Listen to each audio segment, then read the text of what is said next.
સુરત શહેર cyber crime સેલને operation mule hunt 2.0 હેઠળ મોટી સફળતા મળી છે. ઓનલાઈન ઇન્વેસ્ટમેન્ટ ફ્રોડના ગુનામાં સંડોવાયેલ નાસ્તા ફરતા આરોપીની પોલીસે ધરપકડ કરી.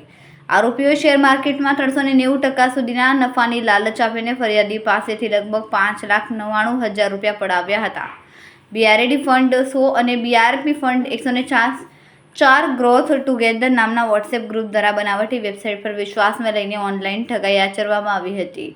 સાયબર ક્રાઇમ સેલે ટેકનિકલ સર્વેલન્સના આધારે પંકજ કુમાર રામજીભાઈ રામાણીની ધરપકડ કરી છે. તપાસમાં સામે આવ્યું કે આરોપીઓ દ્વારા ઉપયોગમાં લેવાયેલ બેંક ખાતામાં 2,72,00,000થી વધુના ટ્રાન્ઝેક્શન થયા હતા. ઓપરેશન મ્યુલ હન્ટ 2.0 અંતર્ગત એક ઇન્વેસ્ટમેન્ટ ફ્રોડનો ગુનો નોંધવામાં આવ્યો હતો, જેના નાસ્તા ફરતા આરોપી પંકજ રામાણીની ધરપકડ સાયબર સેલ સુરત શહેર દ્વારા કરવામાં આવી છે, સુરતથી. અને આ સિવાય એક બીજા પણ જે ગુનો ઇન્વેસ્ટમેન્ટ ફ્રોડનો ગુનો નોંધવામાં આવ્યો હતો ઓપરેશન મ્યુલ હન્ટ 2.0 દરમિયાન, એમાં પણ આ જે પંકજ રામાણી છે એક નાસ્તો ફરતો આરોપી છે. તો એમ કરીને બે ગુનામાં એમની ભૂમિકા છે. એમની ભૂમિકા એમ વચેટિયા જેવી છે કે જે અકાઉન્ટ હોલ્ડર છે એમની પાસેથી કમિશન પેટે અકાઉન્ટ લેતો હતો અને પછી ઉપરા જે ફ્રોડ કરનાર જે ગેંગ છે એમને આપવામાં આવતો હતો.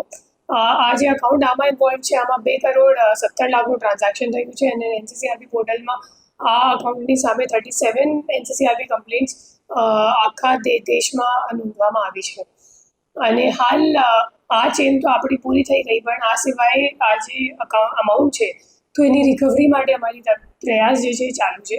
હું લોકોને અપીલ કરવા માગું છું કે તમને અગર કોઈ પણ વોટ્સએપ ગ્રુપ કે અથવા તો સોશિયલ મીડિયામાં અગર એડવર્ટિઝમેન્ટ કે જાહેરાત આપવામાં આવે છે કે તમને 400% રિટર્ન મળશે રોકાણ કરવાથી, અથવા તો તમારો પૈસો ડબલ થઈ જશે, ટ્રિપલ થઈ જશે, એવી રીતનું અગર કોઈ તમને જાહેરાત આપે છે તો એમાં વિશ્વાસ નથી કરતા. મોટાભાગે બધું ઇન્વેસ્ટમેન્ટ ફ્રોડ જ હોય છે. અને આ સિવાય વિડ્રોવલ માટે અગર એ લોકો કોઈ બ્લેક મની ટેક્સ અથવા પ્રોસેસિંગ ફી અથવા બીજો કોઈ ચાર્જીસ, વિડ્રોવલ ફી વગેરે અગર એ લોકો વધારામાં જમા કરવા માટે અગર તમને જણાવે છે તો એ પણ એક મતલબ શંકાસ્પદ એમની એમઓ હોય છે. અને એનાથી પણ આપણને ખબર પડવી જોઈએ કે આ મારી સાથે છેતરપિંડી એ લોકો કરી રહ્યા છે. અને તરત જ 1930 પર કમ્પ્લેન્ટ કરવાથી તમારું અકાઉન્ટ, તમારું જે અમાઉન્ટ છે એ કદાચ કોઈ અકાઉન્ટમાં ફ્રીઝ થઈ શકે એવી શક્યતા હોય છે. કેમેરામેન હર્ષદ પાટીલ સાથે સુનિલ પાટીલ, સમય મીડિયા ન્યૂઝ, સુરત.